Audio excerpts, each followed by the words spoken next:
دا دعوی توحید و پاغی دلیلونه و پینزو آخر کې وی وَإِن كُنتُمْ فِي رَيْبٍ مِّمَّا نَزَّلْنَا عَلَى عَبْدِنَا دې کې هغه دوه مقصد و چې تصدیق د رسول او د کتاب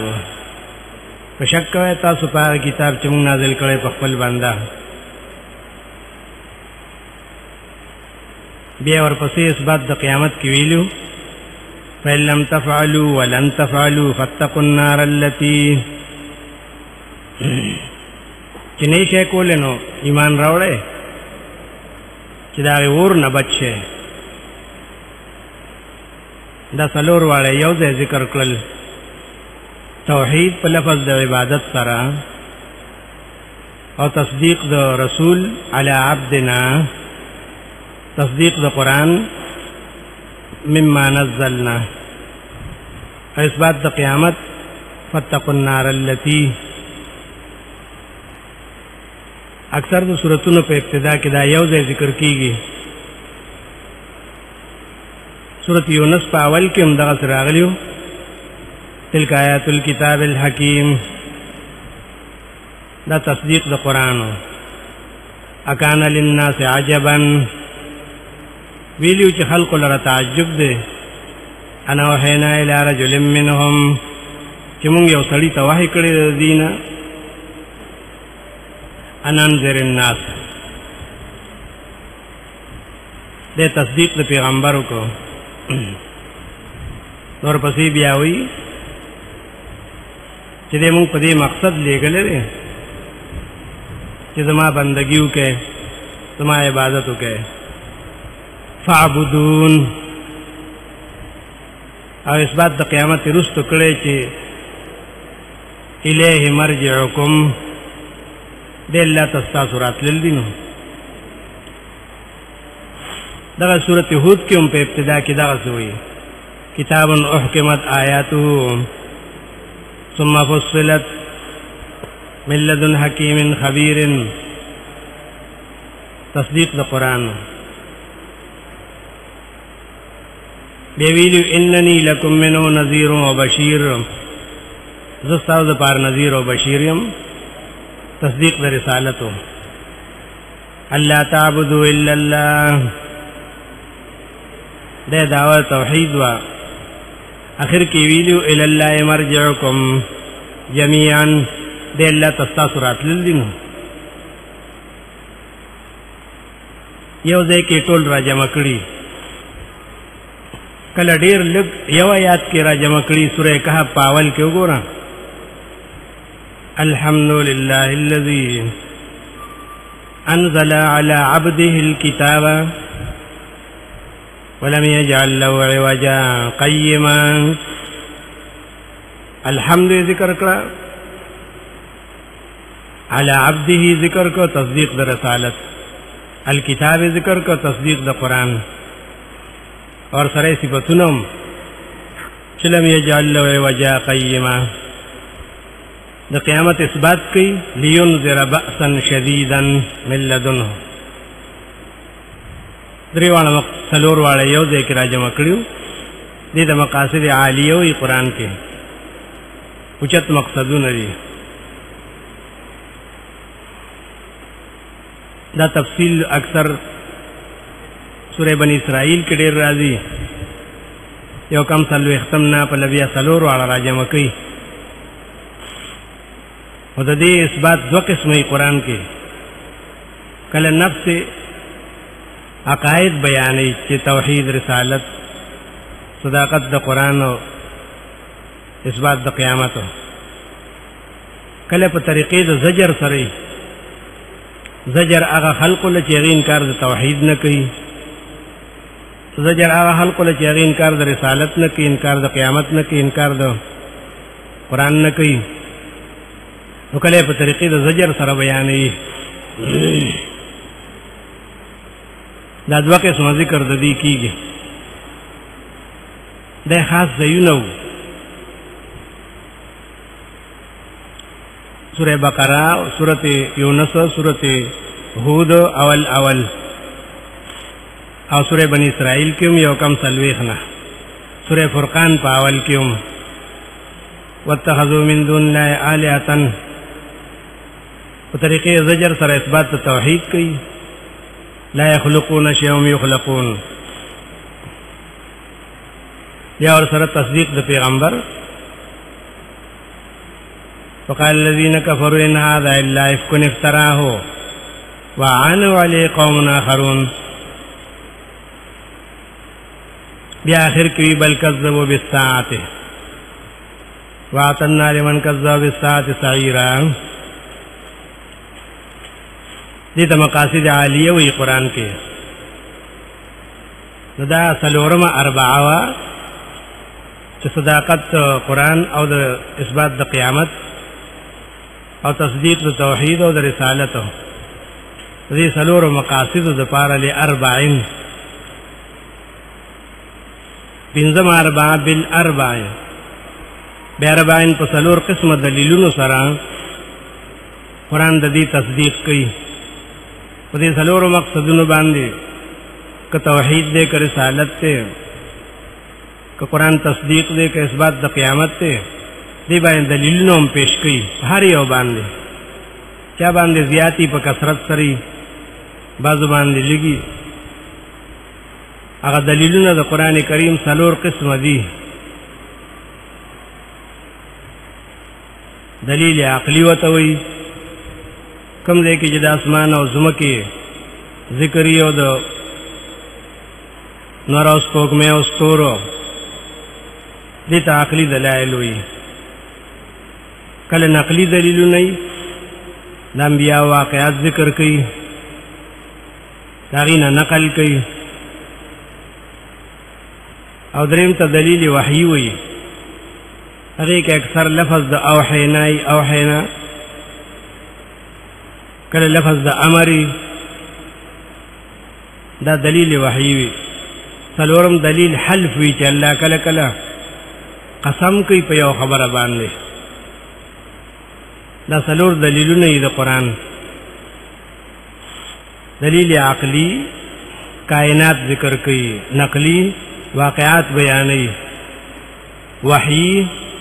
د وحی ذکر کوي چې الله وی ما وحی وکړه ما امرکو ما حکمکو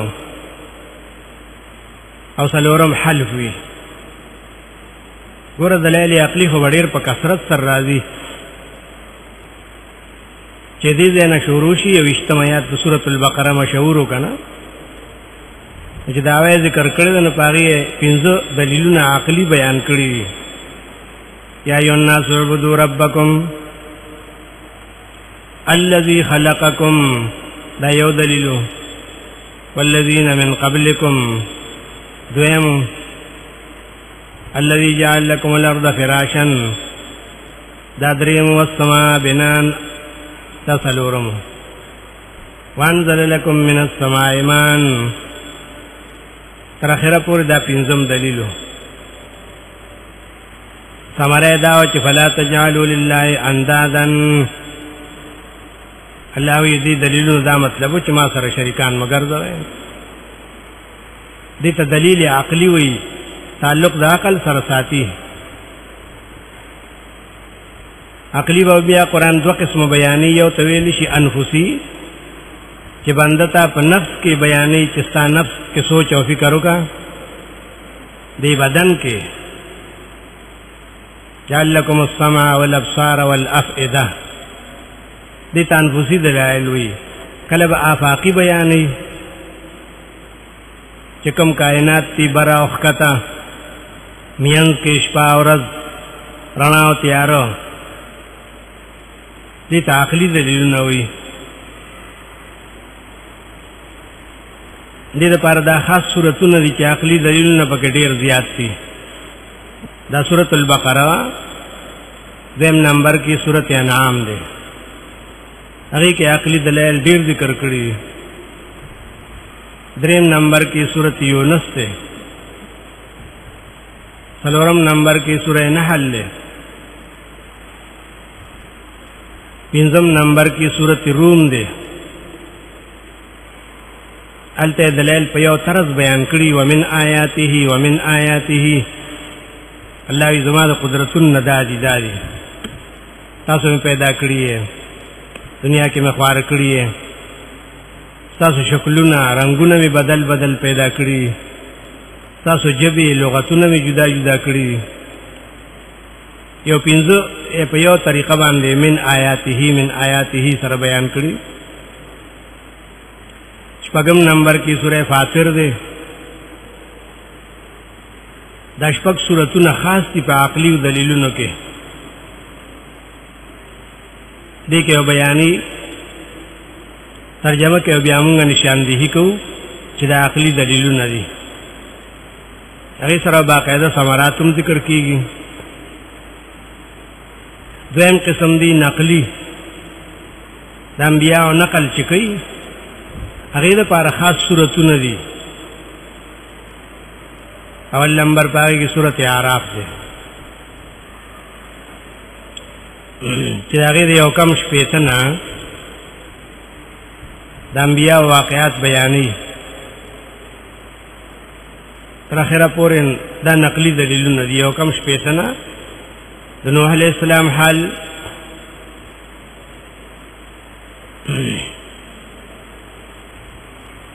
او بیا دویم نمبر کې سورۃ هود ده هغه کې د 15 آیات نه سلسله شروع کړي ولقد ارسلنا نوحا الى قومه انی لکم نذیر مبین الا تعبدوا الا الله بیا ورپسې د هود علیہ السلام بیا د صالح علیہ السلام بیا د ابراهیم علیہ السلام بیا د لوط علیہ السلام بیا د شعیب علیہ السلام د موسی علیہ السلام دا ټول نقلی دلیلونه چې ذکر کړي اعراف کې سورۃ هود کې دغه سورۃ طه کې هم د نهم آیات نشورو کوي هل اتاک حدیث موسی اذ رأى نارا فقال لأهلهم كثوا تفصیلی واقعہ موسی علیہ السلام بیانې صرف هغه کې دا یو واقعہ ډېر تفصیل سره بیان کړی دی او د آدم علیہ السلام حال مختصر بیا څلورم نمبر کې سورۃ انبیاء ده د 50 آیات نه 50 آیات نه شروع کړي ابراهیم علیہ السلام حال بیا ورپسې داسې د لوط علیہ السلام د نوح علیہ السلام داؤد علیہ السلام سلیمان علیہ السلام ایوب علیہ السلام بیا دغه زنون یونس علیہ السلام زکریا علیہ السلام سورۃ انبیاء وتویل ذکر انبیاء واقعات پکې ډیر دي دا ټول په نقلی او دلایلو کې شمار دي او پیش کړي په سبان دي فاصل دعوت توحید باندې دا دلایل چې ذکر کې سورۃ انبیاء کې د 50 نه تر 90 آیات پورې 90 آیات کې ټول خلاصه راو باسي انهم كانوا يسارعون في الخيرات ويدعوننا رغبا ورهبا دا ټول انبیاء چې الله وی د دین په خدمت کې ډېر مخکیو یسارعون فی الخيرات د دین په کار کې ډېر مخکیو د دین کار سو ويدعوننا رغبا ورهبا مونږ ته فریاد کو په هر حاجت کې فریاد ډېر په صحیح طریقو رغبا ورهبا هم به زمونږ نو امید ساتو رحمت هم د عذاب نه یریدل د خلاصه بیان کړوال ته بیا نوی آیات کې دغه سی اور پسې سورۃ شعراء هغه کې چې د لسم آیات نه شروع کی وَإِذْ نَادَى رَبُّكَ مُوسَى أَنِ ائْتِ الْقَوْمَ الظَّالِمِينَ قَوْمَ فِرْعَوْنَ أَلَا يَتَّقُونَ تر اخره پورې واقعات انبیاء نقلی دلائل سورہ لقمان په وګوره یو واقعیا ده ډېر خاصه ترتیب پاره کې د لقمان حکیم تقریرو چې باغې کې اول د عقیدې ذکرو یا بنی لا تشرک بالله بیا ورپسې حقوق العباد یې ذکر کول وصینا الانسان بوالديه بیا د عمل ذکر کوم یا بنی ان تکم مثقال حبة من خردل عمل بده پکار راضی غره عمل دینرو کیږي د ذری حساب بکیږي فلزی تویخه بیا تو یا بنی قم الصلاة وامر بالمعروف وانهى عن المنکر د دین کار او تخیدار دعوت بیا ته اخلاقم خی وقصد فی مشیک ولا تصائر خدک للناس هغه ډیر جامع بیان د حضرت لقمان حکیم دام دلیل نقلیو کنا دغه سی سورۃ یوسف که یو واقعا ده خو نقلی مفصل دلیل ده او داغي خلاصه په اخر کې راو باسي یو صلی اول سم کې وی لقد كان في قصصهم عبرة لأولي الألباب یقینا په بیان د دې انبیاء کې ډېر لوی عبرت دې پاره د عقل مندو ما کان حدیثا یفترا الله دا داسې خبره نه چې چا ځان جوړ کړی دا دغه سورۃ هود کې چې بیان کړی نو آخر کې خلاصه را استلې ده یو سل شلم کې وکلن نقص عليك من انباء الرسل ما نثبت به فؤادك دا ټول چې الله یې ماته ته بیان کړل د انبیاء واقعات دي کې څه مطلب ده خلک خو وی قصه وکړه کنه قصه وکړوي الله وی قصه نه دې کې اصل مطلب دا دی چې ما نثبت به فؤادك داستا تسلی لپاره بیان کړی چې مشکلات ډیر دي د انبیاء واقعات ورن استاد تسلی وشي تو حاکم چې واقعا بیان کړی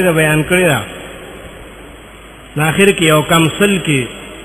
هغه خلاصه را استدا کذالک نقص علیک من انباء ما قد سبق دغه سیمون ته بیانو واقعات هغه چې مخکې ستیر شوی دي وقد آتینا من لدنک ذکرا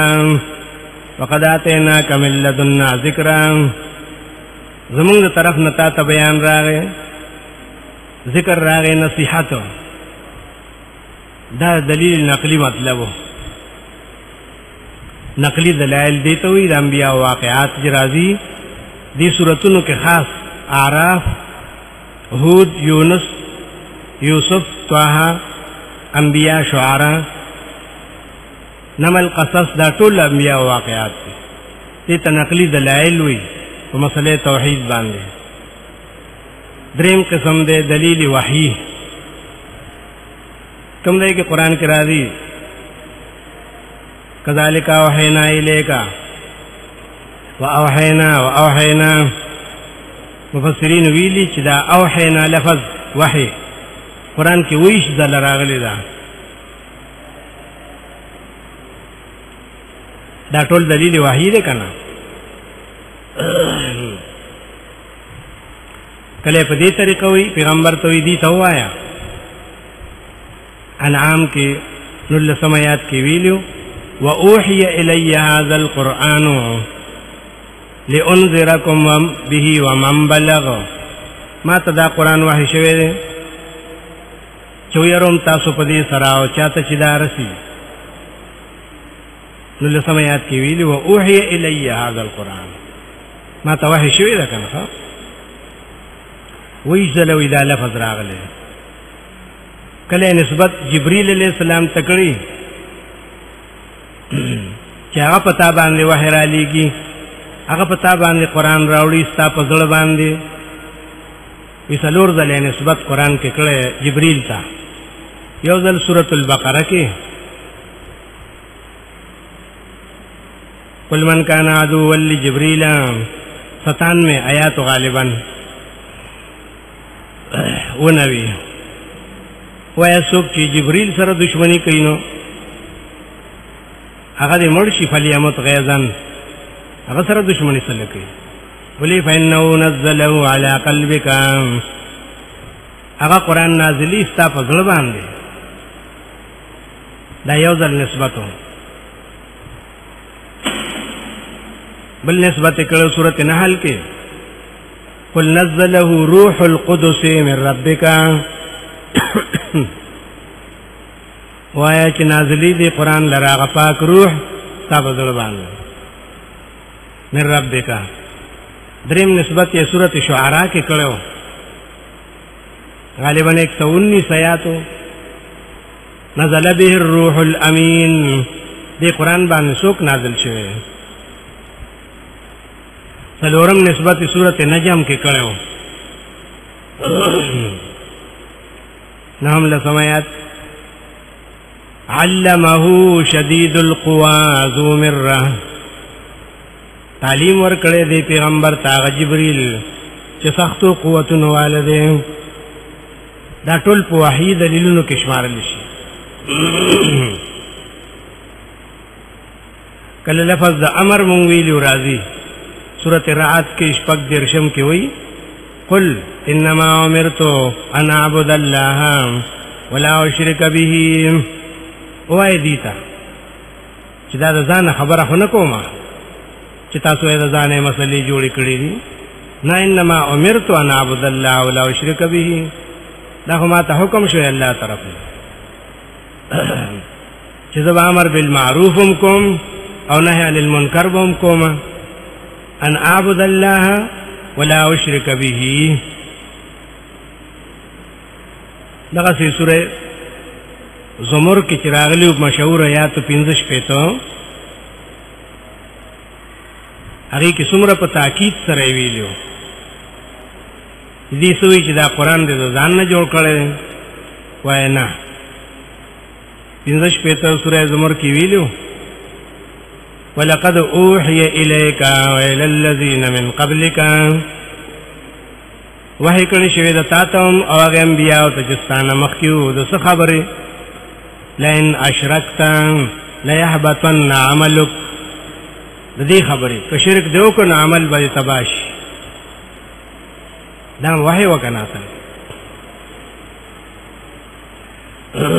په دې لفظ سره اکثر ذکر کړي امري سورۃ کہف په اخر کې نو ویلي یو سلسم کې قل انما انا بشر مثلكم یوحى الی خلق استاد په شان ته باندې ما فرق دا چې ما ته وحی کیږي او تاسو ته نه د څه وحی کیږي انما الهکم اله واحد دا واحد نه ټول انبیاء ته شیوا سورۃ انبیاء په اخر کې هم دا ویلو اخری کې چې سورۃ خلاصيږي نو قران خلاصه راو باسي یو سلتم سورۃ انبیاء کې ویلو قل انما یوحى الی انما الهکم اله واحد بشک ما توحید کې دی شي چې مددگار او حاجت روا تاسو یو دی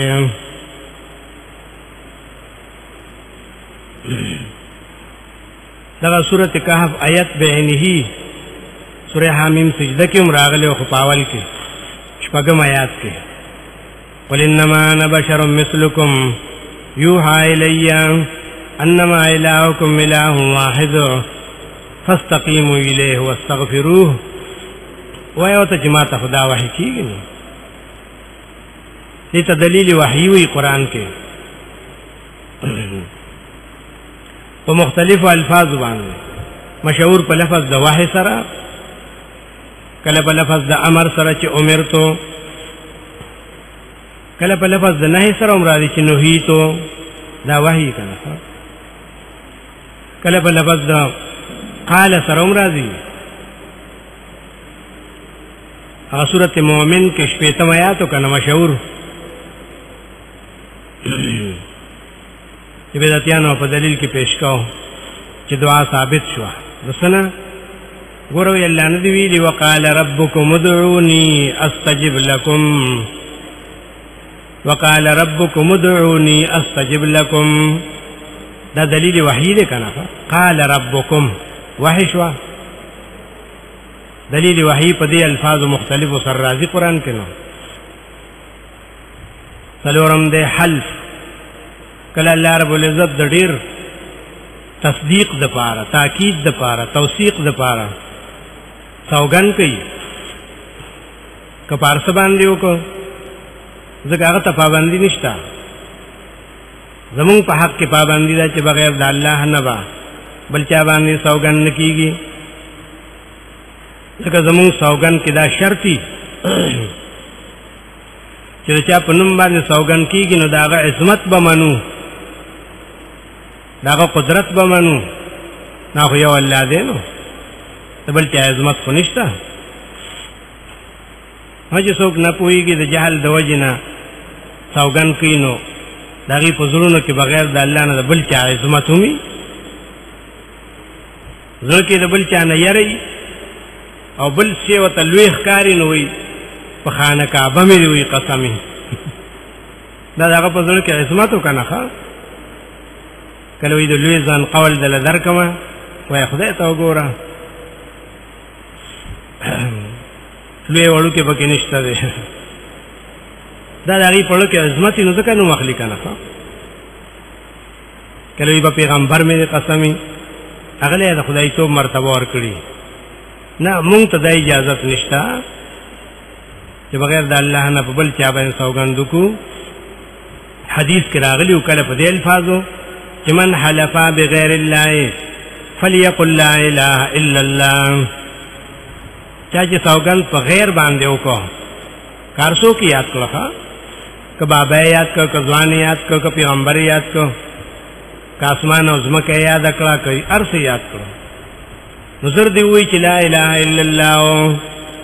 ول ایمان کې نقصان راغی کنه بعضو کې الفاظ داسې فقط اشرک وی شرک وکړو ها الله ته دار خبر اجازه ته ځکه هغه چې سوګند کوي نو هغه کې دا شرط نه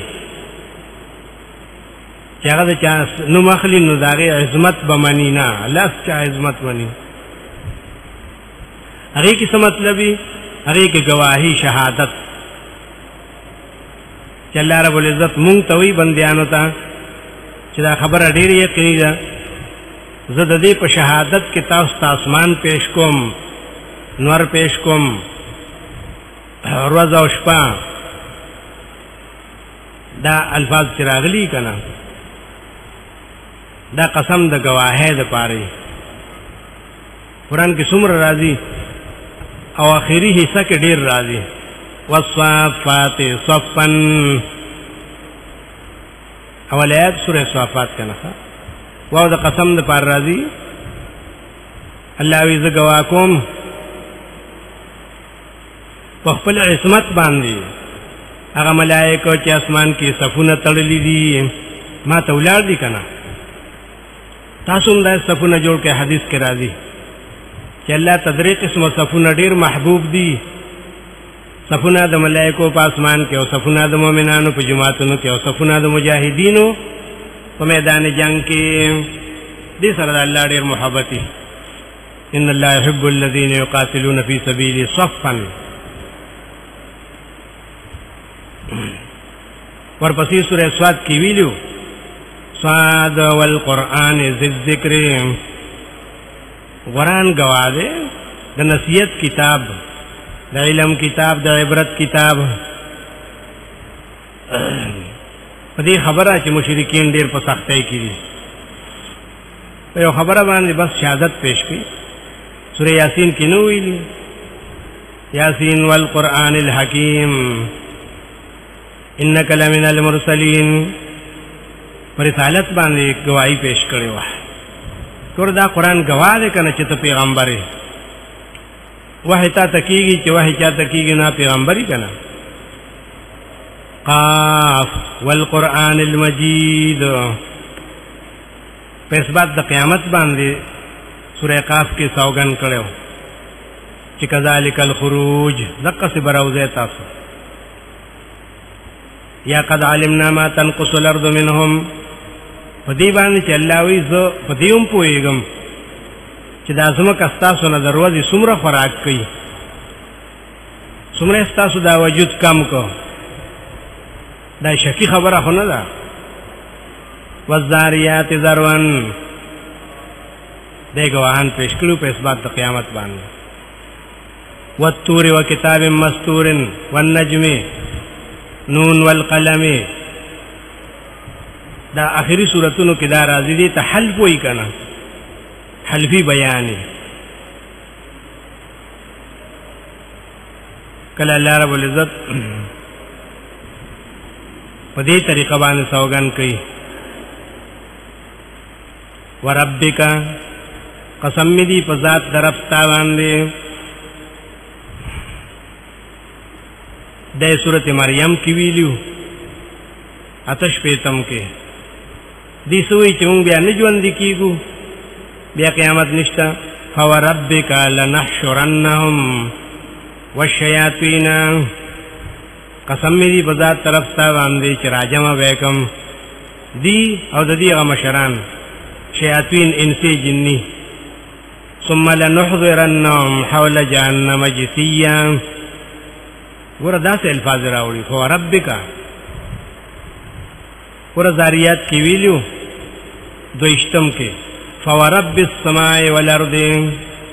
قسم دی پر رب د اسمانونو د زمکو. انه لحق مثل ما انکم تنطقون. دا قیامت حق دی وره. دا سه لکه تاسو خبرو کې چې شک نشتا، خبرې چې کوي کې شک شتا، دغه سه قیامت حق دی. مثل ما انکم تنطقون. مختلف الفاظ سر راځي نو ډېر زیات په واو سر راغلي چې دې تواو د قسم وای کنه. والسماء ذات البروج والسماء والطارق والفجر وليال والشمس وضحاها والتين والزيتون والعاديات والعصر. دا ټول د گواه سورۃ حلف ستوي دی توي ښا. نو څلور قسمه دلیلونه قران کې عقلی، نقلی، وحی او حلف. صرف یو ځای د سورۃ حجر هغه کې په دې طریقه نه ده. سورۃ حجر کې 2 آیت کې راځي لعمرک انهم لفی سکرتهم یعمهون. که خطاب پیغمبر تشی لوط علیہ السلام حال بیان کو نو لعمرک انهم لفی سکرتهم یعمهون. قسم دی استا په عمر باندې. د عمر نمراد عمر دی. دا یو قاعده ده ګرامر چې کله استعمال دی یو جملې زیات شي نو دا غینه د زمینه او دغه فتحې تزیخه فتح ډیر آسان سپکه کنه. نو د عمر نه عمر زکه جوړ ک چې آسان شي کنه، فتح خفیفه نو مطلب تناغه عمر دی. نبی علیہ السلام عمر په گواهی کې پیش کړي چې ستاسو قیمتي عمر په دې باندې گواه دی چې نوم لفی سکرتهم یعمهون. دی خو په دې خپل سرکشی کې بیهوش دي، هوش ته ختم شوی دی. کدی کې سنه سه هوش وې کنه دی به ویلیو چې ګوره یو عظیم الشان هستی زمونږ د پاره وخت خپل لګي، زمونږ اصلاح کوي، مونږ ولې د خبره نه مانو. دا سوچ او فکر به کړو کنه چې ستا غوندې قیمتي عمر تا دی تصرف کو او دی د خپل شرک نه او د جهل نه وتل نو لعمرک انهم لفی سکرتهم یعمهون. دا عمر په دې گواذ چې دی دا سرکشی انتهایی به حد او به انتها ده. دا ذکر شو مقاصد اربعه دا غي اثبات قرآن کی په څلور قسمه دلیلونو چې عقلی نقلی وحی او حلف ده. بیا وی ويؤيدها باربعين، د دې دلیلونو سره سره د زیات وضاحت د پاره او تایید د پاره یو څلور امور قرآن کې نور دي چې هغه د دې مقاصد د مضبوطیا د پاره دي، د تایید د پاره دي. هغه ته ویل شي جهاد، هغه ته ویل شي انفاق، هغه ته ویل شي تنظیم، هغه ته ویل شي آداب. ويؤيدها باربعين، د دې مقاصد تایید با کوي په څلورو سره قرآن: جهاد، انفاق، تنظیم او آداب. د مسلمانانو زندگی په دې باندې جوړه ده، نو د موحدینو زندگی په دې باندې صحیح ده کنه. دې کې جهاد شته، دې کې انفاق شته، دې کې تنظیم شته، دې کې آداب شته. دا ګوره مخکې چا نه پیژندو، ځکه چې دا قرآن کیو او قرآن چا د دې لپاره نه وي چې ترجمه یو کی او معنی یو کی، نه خلق به ترې نه یارېدو چې دومره علمونه یې نه کړي، نه قرآن ویلی شي،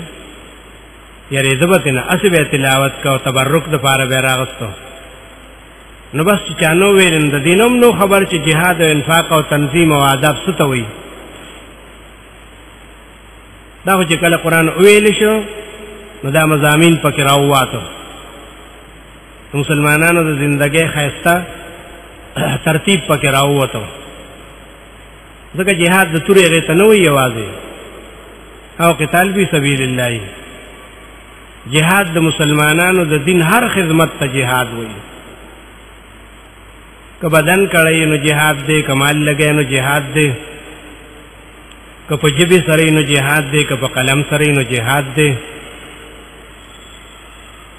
که په مرګرتیا سره نو جهاد دی. دا ټول که هجرت ته نوم په جهاد کې حساب دی، ولی کوشش دی کنه. وجاهدوا فی الله حق جهاده، دا معنا وکنه چې د الله په لار کې پوره کوشش او محنت او همت وکړي. وجاهدهم به جهادا کبیرا، نبی علیہ السلام ته ویلي سورہ فرقان کې چې په دې قرآن سره جهاد وکړه. ګوره تا اصل جهاد په قرآن سره دی. دې ته جهاد کبیر ولې ویلې دی؟ ځکه هغه د تورې قتال چې که نه هغه دې ته نه رسولې، هغې کې یو خلق وینې توی شي، نو پس د هغې نه مسله خوره شي او امن را شي که نه. د قرآن جهاد داسې چې دی کې وینې نه تویږي، ګرو جاړي پکې نه کېږي، او اصلاح وشي.